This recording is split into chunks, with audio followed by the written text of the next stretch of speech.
Hey everyone, it's George from Blockchain TXP and we are towards the end of August, guys, and unfortunately the price of Bitcoin and the global cryptocurrency market is not looking good at all. Now surprisingly, since the last 24 hours, the global cryptocurrency market is exactly the same, and as of the data is still at $1.05 trillion. But unfortunately, guys, the price of Bitcoin and major cryptocurrencies have definitely fallen down, so we'll definitely go ahead and discuss what is going on so far as the global cryptocurrency market is concerned. Now we have some massive news regarding a partnership between Moneygram and Stellar Foundation. So we'll definitely go and discuss what that news is all about. And essentially, guys, what mainstream media is actually publishing this news as that Moneygram is embracing blockchain technology. So we'll definitely go and explore what that news is all about. Now, in yesterday's episode, guys, I did talk about Binance, where they actually sanctioned Russian banks. And there's some further development on that news, and looks like OKX and Bybit have also removed sanctioned Russian banks. And that, to be honest, guys, is definitely not ideal for Russians. So we'll definitely go ahead and explore what that news is all about. And look, guys, 2023 is a year with Security Exchange Commission aggressively going after centralized exchanges and centralized entities. And recently, the news is that the SEC has found impact theory, and that is because they were selling NFTs, have security. And look, guys, this case is absolutely black and white. Now, whether you agree to SEC or not, unfortunately, the rules are crystal clear. And looks like impact theory have agreed to it. As a matter of fact, they've even decided to go ahead and pay $6 million as a fine. Now here's the interesting bit, guys, because the SEC has asked them to go ahead and destroy the private keys. I really am not sure how they'll go ahead and do that, but definitely some interesting development. So we'll definitely go ahead and discuss what that news is all about. Now we have some news all the way from India, and India's Prime Minister Narendra Modi has called for global cryptocurrency framework. Now to be honest, guys, I'm a massive fan of Narendra Modi. But unfortunately, this news is definitely not ideal for cryptocurrency world. So we'll definitely go ahead and discuss what that news is all about. And like we do in every Crypto and Coffee at 8 podcast, I'm going to be discussing two news from Dubai, UAE and the Middle East. Now surprisingly, guys, after a very long time, this news has to do with Metaverse. And the news is that in September, Dubai is planning to host the first ever Metaverse architecture Biennale. So we'll definitely go and explore what that news is all about. And the second news, guys, has to do with crypto mining in Oman. And the news is that UAE's Phoenix Group is linking up with Green Data City, and they're planning to have a crypto farm which is roughly around $300 million. So definitely a lot of money flowing into Oman. So we'll definitely go and explore what that news is all about. So quite a lot of cover, guys, in today's episode. So let's kick start with it right away. Welcome to the Crypto and Coffee at 8, the daily podcast that keeps you up to date on all latest developments in the world of cryptocurrencies, blockchain and NFTs. Join us Monday to Friday as you kick off your day with a cup of coffee and a deep dive into the exciting and rapidly evolving world of digital assets. We'll cover the latest news and trends in the cryptocurrency and blockchain space, as well as delve into the growing world of NFTs or non-fungible tokens and Metaverse. Plus, we'll keep you updated on the latest developments from Dubai, UAE and the wider Middle East region. Whether you're a seasoned crypto enthusiast or just getting started, Crypto and Coffee at 8 has something for you. Our expert host will provide insight and analysis on the most important topics in the industry and help you stay up to date on the latest developments. We'll bring you interviews with leading figures in the crypto and blockchain space and explore the ways in which these technologies are changing the world around us, from the impact on traditional financial systems to the potential for revolutionizing industries and transforming societies. We'll cover it all on Crypto and Coffee at 8. So tune in and join us for a daily dose of Crypto and Coffee at 8, and let's stay ahead of the curve together. We'll start your day off right with the most important news and insights from the world of cryptocurrency, blockchain and the Metaverse, and help you navigate this exciting and rapidly evolving landscape. In Crypto and Coffee at 8, the daily podcast covers the latest developments in the world of cryptocurrency, blockchain and the Metaverse. We'll also bring you updates on the latest news from Dubai, UAE and wider Middle East region. This also includes a range of topics such as developments in the local and blockchain industry, including new projects and initiatives, regulatory updates, and policies related to cryptocurrency and blockchain in the region, local and regional events and conferences focused on crypto and blockchain, interviews with leading figures in Dubai, UAE and Middle East crypto and blockchain community, coverage of any significant news or events related to cryptocurrency and blockchain in the region. By covering these local and regional developments, in addition to the wider world of cryptocurrency and blockchain, Crypto and Coffee at 8 aims to provide a comprehensive overview of the industry and its impact on the Dubai, UAE, and Middle East region. Now, before we kickstart today's episode, I have an important message, so check this out. Thank you to our sponsors for being part of the Blockchain DXB journey. Firstly, Advanced Media. Advanced Media, guys, is the largest distributor of professional video, photo, broadcast, and cinematic equipment and accessories in the Middle East and MENA region. With over 2 decades of experience, Advanced Media is now the largest distributor in the Middle East, representing more than 100 recognizable brands, including brands such as Zeiss, DJI, Hasselblad, Red, and Rode. As a matter of fact, guys, the very mic that I'm recording is being sponsored by Advanced Media as well, and Advanced Media has showrooms in Saudi Arabia and services as well. Looks like they're definitely taking the Middle East by storm. And here's the beautiful thing, guys, they're taking corporate social responsibility very seriously, and they're focusing on 3 P's, that is people, planet, and prosperity. Now listen, guys, if you do want to find out more information regarding the statement of corporate social responsibility, check out the website, that is www.amt.tv. And here's the beautiful thing, guys, they also want to be a leader and set an example and reputation as a pioneer and member of the community. And in doing so, guys, they also have an AMT scholarship with SAE Institute in Dubai, UAE, so definitely check it out. And also, guys, Advanced Media is committed to persistently developing, organizing, and hosting training workshops, seminars, and community events that educate, inform, and familiarize consumers with new equipment and the latest technological advances. So listen, guys, do one thing. If you do want to support this channel, go to the website, that is www.amt.tv, and follow the social media channels as well. All of the details are in the show notes below. Next, Shalhoub Group, a luxury retail and distributor which is headquartered in Dubai, are getting into the NFT game. And here's the deal, guys. They are not just getting into the NFT and Metaverse space, they are going to be shaping the NFT, Metaverse, and Web 3.0 space, which I believe is excellent not just for Dubai and UAE, but also for the global cryptocurrency community as well. And guys, Shalhoub Group's Web 3.0 sneaker brand called Soulmates revealed their first NFT collection on the 12th of April. Now what is really interesting is that it's called as Soulmates, so it's spelled as S for sugar, O for orange, L for Larry. Now instead of E, they've replaced it with Web3, and it is the number 3, mates.xyz. And guys, listen, Shalhoub Group has over half a century's worth of experience in luxury goods, and them getting into the NFT space is a massive deal. Now if you're a sneakerhead, you definitely need to check out soulmates.xyz. And once again, guys, the number is 3 instead of an E. It has all the information, and in the show notes below, you'll get all the information. And listen, guys, if you want to be an early adopter, you can also pre-mint it at www.premint.xyz/soulmates.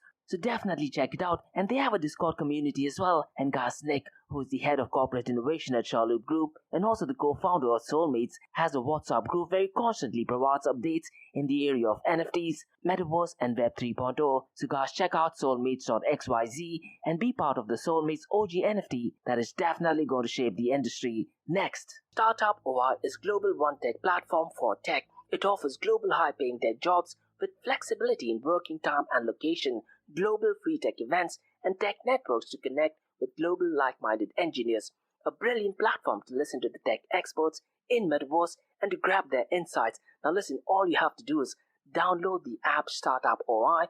If you're using an Android version, go to Google Store and App Store for iOS devices. Alternatively, you can also click on the show notes below to download Startup OI. Next, guys, listen, if you're into fitness, if you're into adventure, if you want to do something wild but still want to keep your health in check, there is a new podcast in town, a podcast focusing on obstacle course race in the Middle East.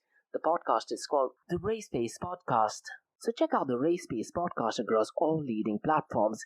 And the Race Pace Podcast is a peer-to-peer community-driven podcast where they talk all about obstacle course race in the Middle East, from Sandstorm to Spartan Race, from Tough Mudder to Desert Warrior Challenge, and also the Government Gov Games, and quite a lot more. The podcast has interviews with athletes locally and internationally to get inside scoop on how athletes prepare for obstacle course race.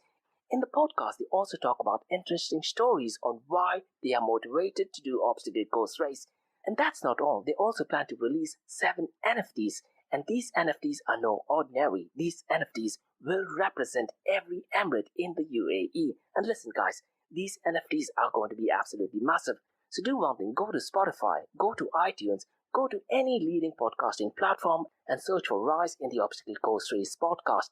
And finally, guys, not your keys, not your crypto. If you have dabbled with cryptocurrencies and now are seriously getting to protect your cryptocurrencies, there is no better way to protect it by using a hardware wallet. And this is where Ledger Wallet kicks in. And Ledger Wallets are hardware cryptocurrency wallets made by Ledger, a company headquartered in Paris, France. And Ledger's hardware wallets are multi-currency wallets that are used to store private keys for cryptocurrencies offline. And Ledger offers two hardware wallets, the Ledger Nano and Ledger Nano X wallets. They are world-class experts with extensive crypto security backgrounds. They continuously look for vulnerabilities in Ledger products in a constant effort to improve the level of security. Now, in today's world, securing these digital assets is a critical challenge, and this is where Ledger kicks in. So click the link below to buy your hardware wallet and support this podcast. It is a brilliant way to support this podcast. So what are you waiting for? The link is in the show notes below. Now, guys, since we've taken care of that, let's kickstart by looking at the global cryptocurrency market. And as I mentioned, guys, the global cryptocurrency market is exactly the same since the last 24 hours. It is at $1.05 trillion. And since the last 24 hours, it is marginally down by 0.30%. But if you look at the total cryptocurrency market volume, guys, that is up by 49.63%. And the volume is $24.06 billion. So look, guys, this is how you read the data. You look at the 24-hour trading volume. The 24-hour trading volume has definitely gone up, but the prices of Bitcoin and cryptocurrencies has gone down. And if you compare this matrix with, let's say, stable coins, the volume of stable coins are absolutely the same. This just means one thing, guys, that people are actually going ahead and selling their cryptocurrencies and converting that into fiat currencies. If that would have not been the case, the volume of stable coins would have definitely pumped up. So definitely not positive news. And if you look at the volume of DeFi, guys, it is absolutely ridiculous, especially in the month of August. It is less than $2 billion, and as of today, it is at $1.94 billion, and the total value locked, guys, is on a downtrend, and it is at $37.61 billion. And as of today, 29th of August, guys, DeFi is accounting for only 7.90% of the total crypto market 24-hour volume. And for some odd reason, guys, Lido's dominance is definitely on an upward trend, and it is still leading the pack as far as total value locked is concerned, and $13.94 billion is locked in this protocol. And one metric, guys, which I'm keeping an eye on is the decentralized exchange to centralized exchange dominance, and unfortunately it is still at single-digit number, and it is at 7.29%. Now let's quickly run through the 24-hour volume of DeFi protocols, and unfortunately, guys, I was really hoping that the numbers that I'm looking on Tuesday, which is at the early hours in the Middle East, and to be honest, it is kind of like Monday in most of the Western countries. I was really hoping that the volume would be doubled in comparison to yesterday, but looks like the volume is ridiculously low, and Uniswap is still leading the pack, and the 24-hour volume is only $354.94 million. PancakeSwap is number 2nd, and its 24-hour volume is $142.02 million. Mavic Protocol is number 3rd at $97.02 million. And at number 4th, guys, to be honest, for the very first time, I've heard about this protocol called a Spooky Swap, and its volume is $47.52 million. Core Finance is at number 5th, and its volume is $42.94 million. Now let's quickly run through the volume of stable coins, guys. And as I said, since the last 24 hours, there is not much movement so far as the volume of stable coins is concerned. But listen to this, guys. The volume once again is ridiculously low, and it is accounting for 95.29% of the total crypto market 24-hour volume, and the volume of all stable coins is at $22.92 billion. And if you break down the volume of stable coins, guys, Tether USDT is still leading the pack at $17.83 billion. Circle USDC's 24-hour trading volume is $2.67 billion. And to be honest, guys, this might be the very first time, probably in the history of Binance BUSD, where the volume on a Tuesday is below the $1 billion mark, and it is at $886 million.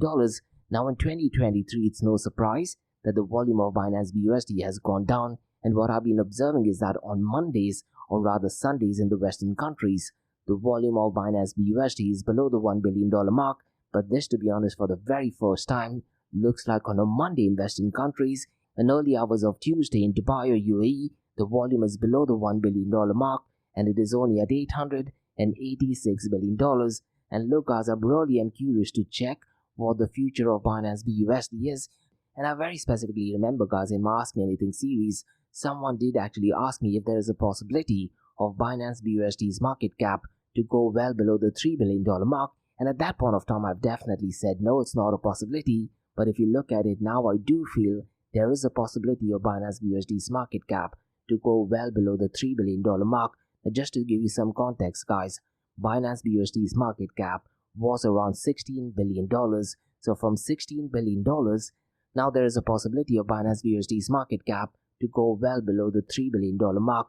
Definitely a very strange anomaly. Now, guys, let's quickly run through the market cap, 24-hour trading volume and dominance between Bitcoin and Ethereum. And look, guys, if the trend continues, I wouldn't be surprised if the market cap of Bitcoin goes well below the $500 billion mark, because as of now it is at $505 billion, and Ethereum's market cap, guys, is well below the $200 billion mark at $197 billion. Now, mind you, guys, I'm looking at these prices via coin market cap. It could be possible that, let's say, if you're looking at Masari or if you're looking at CoinGecko, the numbers might show up differently. So always keep that in mind in case you see a difference in the numbers or the volumes.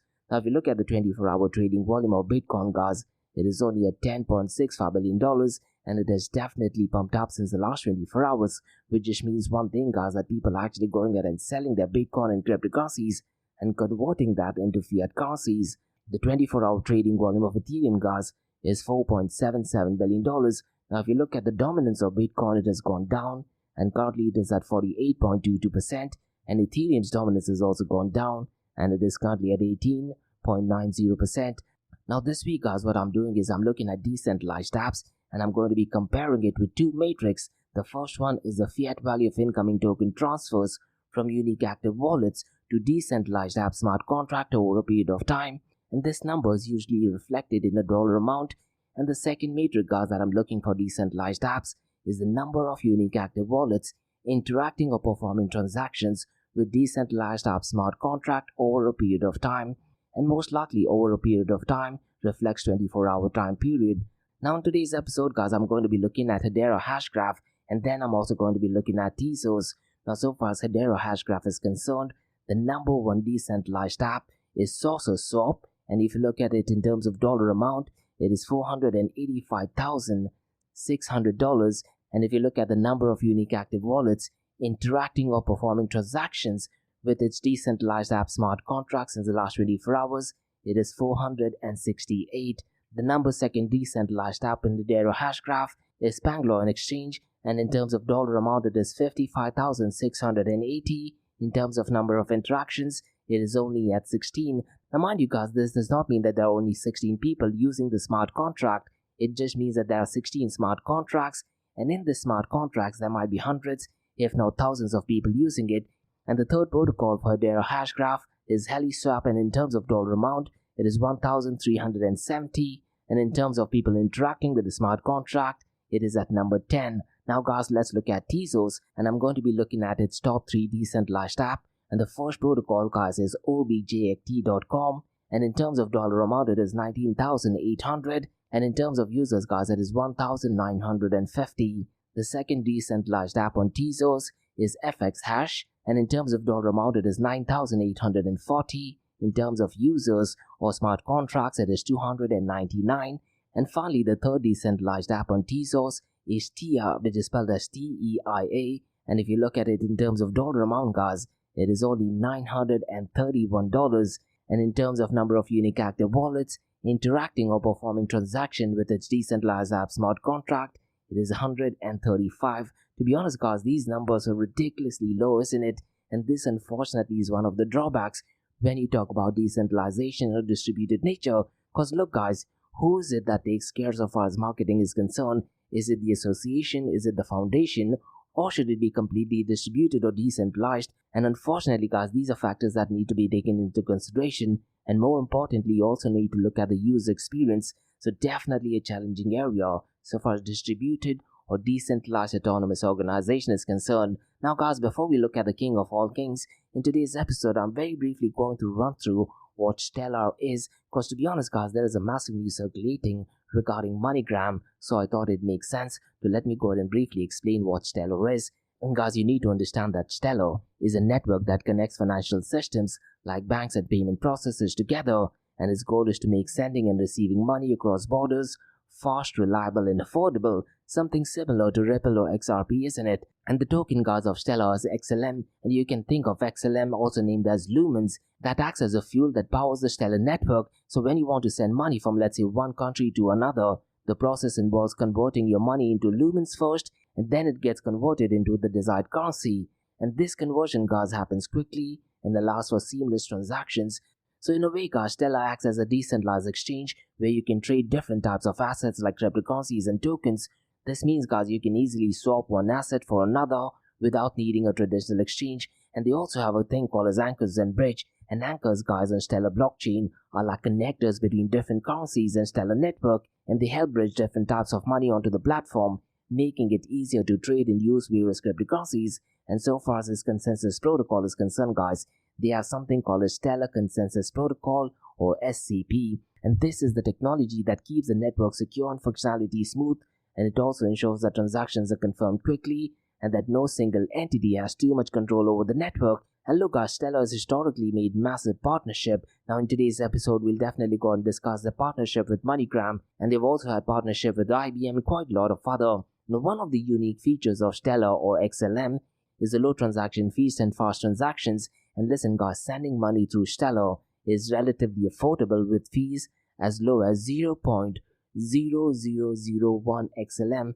which, to be honest, guys, is tiniest of a fraction of a cent, and transactions also happen super quickly, taking only a few seconds to complete. And to be honest, guys, these were the founders of Ripple as well, and because there was conflict going on between the founders, they decided to go ahead and start a new project called Stellar. And so far as financial inclusion is concerned, guys, Stellar's mission is to make financial services accessible to absolutely everyone, especially in developing countries. And its technology also allows people who might not have access to traditional banking to participate in the global economy. And they also have Stellar Development Foundation, which we'll definitely go ahead and look into, because the foundation, guys, was created to make money more accessible and markets to be more open. And they claim to be a non-profit association that helps to aim people to have better control over the finances. So definitely an interesting and controversial topic, to be honest. And guys, listen, so far as the future plans and innovation is concerned, Stellar is constantly looking for ways to improve its partnership with various companies to expand its reach, and is testing new capabilities to bring more innovation into the financial world. So essentially, guys, Stellar is like a digital platform that makes it easy to send and trade money across different currencies, and it does so quickly and affordably. And it's working to connect people who don't have easy access to traditional banking system to the global economy, all while using its own currency called as lumens to make transactions happen smoothly. And look, guys, the founders of Stellar were Jed McCaleb, who founded Stellar with the lawyer Joyce Quim after leaving Ripple in 2013, and they had disagreement, guys, over the company's future direction. And Jed McCaleb's, guys, his goal is to ensure that Stellar can give people a way of moving their fiat into cryptocurrencies and eliminate the friction that people normally experience when they are sending money around the world. And to be honest, guys, this is such an important point, particularly when you talk about developing countries, isn't it? Because the fees is absolutely humongous. Now listen, guys, when they talk about the Stellar Development Foundation, they have a partnership with Moneygram, and while they are claiming it to be a non-profit organization, but they've also got the board of directors seat in Moneygram, so we'll definitely go ahead and explore that. And before we get into that, let's quickly run through the price of the king of all kings, that is Bitcoin, because unfortunately, guys, the price of Bitcoin is well below the $26,000 mark, and it is at $25,991. And since the last 24 hours, it is down by 0.43%, and since the last 7 days, it is down by 0.59%. Ethereum is well below the $2,000 mark. As a matter of fact, it is well below the $1,700 mark as well. It is at $1,646, and since the last 24 hours, it is down by 0.56%, and since the last 7 days, it is down by 1.49%. And if you look at Binance BNB Coin, guys, it is well below the $220 mark, and as of now, it is at $217. And since the last 24 hours, it is down by 0.30%. Since the last 7 days, it is marginally up by 3.15%. Now look, guys, one news that is circulating in mainstream media is that Moneygram is embracing blockchain technology. And to be honest, guys, this sounds like a great marketing tool, but the news actually is that Stellar is actually investing in Moneygram International, and they're doing that to accelerate digital innovation. Now listen, guys, when you talk about distributed nature or when you talk about decentralization, who gets to decide where the funds are being used? In this case, looks like the Stellar Development Foundation goes ahead and decides where the investment is to be made. And as I mentioned earlier, guys, these foundations, they claim to be non-profit organization. And in hindsight, guys, if you look at the paperwork and an audit report, they are definitely spot on. But they got to make decision on which projects to involve. Now, I'm not saying that that is a bad thing, because to be honest, guys, these news are definitely advocates, and they are definitely advocacy for blockchain technology as well. So the news essentially is that Stellar is investing in Moneygram International, and in doing so, guys, they will also get a seat on Moneygram's board of directors. So definitely some positive news, I guess. And the Stellar Development Foundation, guys, did actually reveal it had become a minority investor in Moneygram, and you can find out official links via the blog as well. Now, could it be possible, guys, in the next coming months or years that Moneygram will be using Stellar Foundation to go ahead and ensure smooth transfer of funds between individuals? As long as that thing happens, then I do feel it is absolutely brilliant. But could it be possible, guys, that because they've got a seat on Moneygram's board of directors, now they will be getting some funds indirectly because of Stellar Foundation? That is definitely something to think about. Now, guys, let's discuss some news regarding Russia. And in yesterday's episode, guys, I talked about Binance, where they actually removed sanctioned Russia banks. And unfortunately, guys, that is something every cryptocurrency exchange has to go out and follow, isn't it? And the news right now is that OKX and Bybit have also removed Russia banks from its payment list, and Tinkoff Bank and Sber Bank are no longer available on its list of P2P transactions on Bybit and OKX as well. And look at it, guys, looks like centralized entity can go ahead and make decision on who can participate on peer-to-peer transaction. That is kind of bizarre and strange, isn't it? Now, according to Russian media, guys, local users can no longer receive fiat money in exchange for the crypto on Tinkoff Bank or Sber Bank accounts on the P2P platform of OKX and Bybit. Now, Cointelegraph did actually publish this article, and what Cointelegraph states is that at the time of the publication, OKX still actually allowed users to receive fiat to the accounts of the Russian branch of Raiffeisen Bank and the Russian Standard Bank, and both financial institutions aren't included in the list of entities which are under sanctions by the US Department of Treasury. Now, look, as if the US government wants to go after any country or any bank, they can directly or indirectly go out and put sanctions. And a few days ago, guys, we also talked about Tornado Cash and how they were sanctioned. So essentially, guys, a decentralized autonomous organization, if they are given a legal entity or status, the government can actually legally go out and sanction even protocols as well. And look, guys, this is absolutely dangerous, isn't it? And in a few minutes, guys, when I talk about news regarding India, we'll also go out and discuss why was Bitcoin actually created. You need to understand, guys, that Bitcoin was created as a movement towards separation of money and the state. So we'll definitely go out and touch base on that. But before that, let's talk about some news regarding SEC. And look, guys, the US Security and Exchange Commission is aggressively going after centralized exchanges and centralized entity who are trying to sell NFTs as security. And the news is that they have found impact theory or NFTs sold as securities. And look, guys, impact theory looks like they have agreed to it, and they have even gone ahead and paid the $6 million fine, and the company was ordered to destroy all founders' key NFTs as a result of the settlement. So look, guys, when you talk about founders' keys, they're talking about private keys. Now, could it be possible that they have just written it down or memorized it, and maybe they might use the very same thing maybe after a decade, or maybe when the news dies down regarding NFTs, maybe they transfer it to the grandchildren, and if the value of these NFTs are, let's say, millions or billions of dollars, they might have just memorized the keys. And could that be possible? You never know. It is definitely something possible. Now, so far as impact theory is concerned, guys, it was founded by social media influencer and entrepreneur Tom Belvin, and Decrypt did actually publish an article which actually stated that the founder's key collection was still live in OpenSea, and the NFTs are still there. But most likely, guys, by the time you're listening to the episode, the NFTs might have been taken off, and they have definitely gone ahead and decided to pay the $6 million fees. But the big question is, guys, how can one destroy the founder's keys? Now, what you can make an argument and say that you're written down on a piece of paper, and you can show to the government that you burned down the piece of paper, but you can easily memorize your private key, isn't it? And it is also called as brain wallet as well. Now, guys, let's discuss some news regarding India. Now, look, guys, I'm a massive fan of Prime Minister Narendra Modi, and he does do a lot for the country, but unfortunately, guys, this move is definitely not ideal. And the news is that India's Prime Minister Narendra Modi has called for a global cryptocurrency framework Now, unfortunately, guys, when I try to look at this news is actually published via Bitcoin.com, but they haven't provided any source. Now, in the article, they have mentioned that Narendra Modi did actually say that in an interview with Business Today. Unfortunately, guys, I tried to look at Business Today. I could not get any information, and I've actually go ahead and sent Bitcoin.com a message, and I'm just waiting for the reply. So let me go ahead and read out information based on the website. And mind you, guys, this news need not be 100% correct.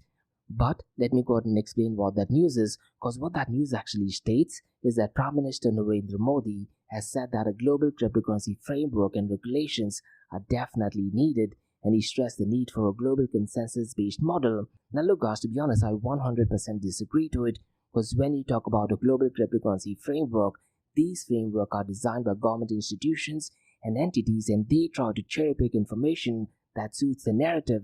And this goes back to the basic definition of Bitcoin. Why was Bitcoin created?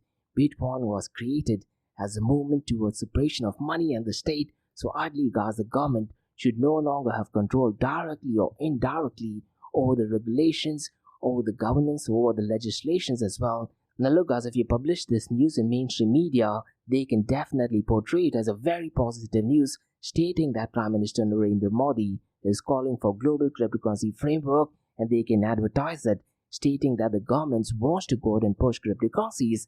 This need not necessarily be true, because when you talk about global cryptocurrency framework and add anti-money laundering, they go out and add KYC. Now, I'm not saying that those things are bad. They are definitely essential, but it depends on which government is actually ruling the party. So let's say in US, if the left-leaning administration goes ahead and decides a global cryptocurrency framework, could it be a possibility that they're going to go ahead and add woke ideologies, and they're going to add gender neutrality and quite a lot of other things? Definitely possible. Now, it might sound bizarre, but it is definitely possible. And keeping all these things in mind, guys, I do feel Bitcoin and cryptocurrencies should be left alone, and the growth should be absolutely organic. Now, will that thing happen? I really am not sure, guys. So it's really important to note, guys, when you talk about Bitcoin and cryptocurrencies, Bitcoin by definition is a peer-to-peer electronic cash system, and the goal someday would be to achieve 100% separation of money and the state. When will that thing happen? I really am not sure, but news such as cryptocurrency frameworks or regulations or governance unfortunately sounds to be really true, but they definitely do not help the cause, because what it does is it gives government direct or indirect control over the frameworks or the underlying technology, and gradually over the spendings as well. Now, these are my thoughts and opinions, guys. Whether you agree to it or disagree to it, mention them in the comments below. Now, guys, let's discuss two news from Dubai, UAE and the Middle East. And the news is that in September, Dubai is planning to host the first ever Metaverse architecture Biennale.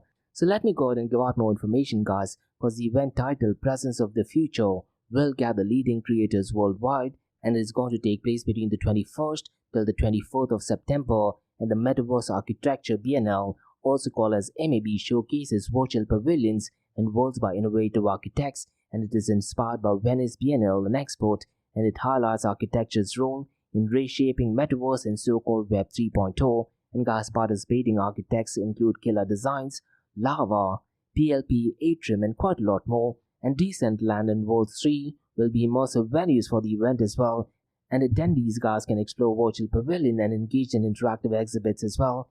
And two worlds, Decentraland and Worlds, the worlds is spelled as W, the number 3, RDLS, are accessible to visitors for free. And guys, the event aims to showcase the Metaverse's potential for businesses and culture. And to be honest, guys, in 2023, the news regarding Metaverse has completely died down. So guys, what I'm going to be doing is on this Metaverse Everything podcast, I'm definitely going to go ahead and check if Metaverse is completely dead or not. So please feel free to go ahead and check out that episode. Now, so far as the news regarding Metaverse Architecture Biennale is concerned, visitors can teleport between two platforms using only a computer, and there will also be talks, performances, and solutions for Metaverse businesses will also be featured. There will be industry leaders, architectural firms, and creators at the forefront, and they will be heavily participating at this event. And there's also an open call for virtual creators that has been launched, and they are looking for global talents as well. And they're going to be cultural events, lectures, public talks, and an architecture carnival are part of the program. And guys, the organizers' aim is to redefine architecture's role in shaping the Metaverse future. Now, to be honest, guys, I'm a bit skeptical about this news, because on the website what they mentioned is they're expecting 50,000 visitors, 10 major companies, and awards are also going to be expected. And guys, the event is organized by Waltz, spelled with the number 3 instead of an O, Dirt Space, Metancy, and Web3 Digital Marketing. And the online event is open to all and aim to provide metaverse culture and business opportunities. So guys, my big question is, in a context where metaverse related news has completely died down since 2023, how do organizers anticipate that the presence of the future metaverse architecture Biennale will contribute to reshaping the metaverse narrative in media and public disclosure? So it's definitely going to be a challenge, but I wouldn't be surprised if they don't pull it off as well, to be honest, guys. So look, guys, what I'm going to do is in my episode that I'll release this Friday called Metaverse Everything, I'm definitely going to have a deep dive into this. Now, guys, let's discuss the second news, and that is to do with crypto farms in Oman. So the news, guys, essentially is that UAE's Phoenix Group links up with Green Data City to start $300 million crypto farm. And guys, I'm pretty much sure I definitely covered a similar news in Salalah as well. So let me go ahead and break down what this news is all about. Because looks like, guys, this farm will be located in Muscat, and I do believe that Garden City is actually located in Muscat. And guys, the collaboration aims to establish one of the largest crypto mining data centers in the region, and the 150 megawatt farm is set to operate in Oman's Dhofar region, which is definitely based in Muscat.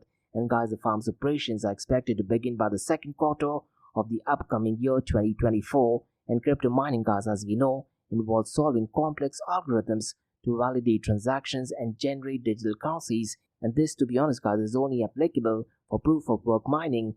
And so far as the news regarding mining farm in Oman is concerned, guys, the energy intensive process of crypto mining results in high energy consumption. And the Phoenix Group, as we know, was founded in 2016 and manages 725 megawatts in global mining facilities.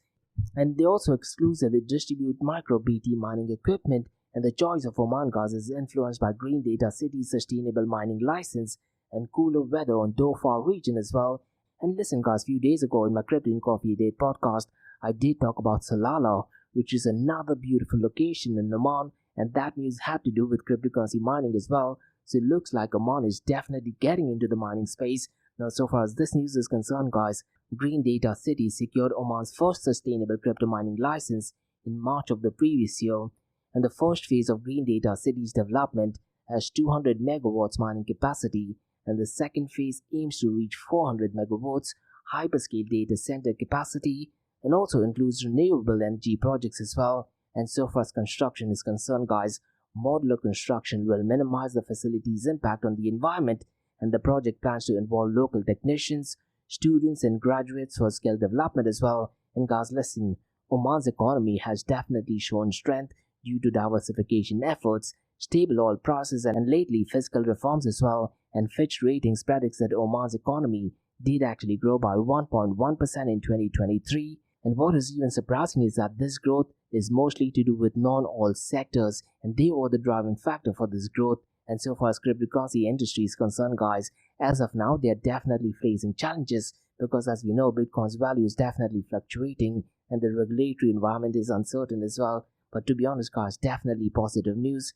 And hopefully, guys, when the price of Bitcoin touches the moon, the Bitcoin miners will definitely be benefited by it. So those are the news, guys, from Crypto and Coffee Date from Blockchain DXB. In case if you guys have any feedback or suggestions, drop me an email to info@blockchaindxb.com. Check out my website www.blockchaindxb.com, and also check out my website area2071.com that talks everything about Metaverse. And guys, if you like listening to this podcast, please click on the follow button, give it a 5-star rating, and share the word across. Now for the next few minutes, it's going to be an Ask Me Anything series, where you listeners can ask any questions regarding Bitcoin, blockchain, beyond blockchain, cryptocurrencies, NFTs, DeFi, and Metaverse. So let's get started with the Ask Me Anything series.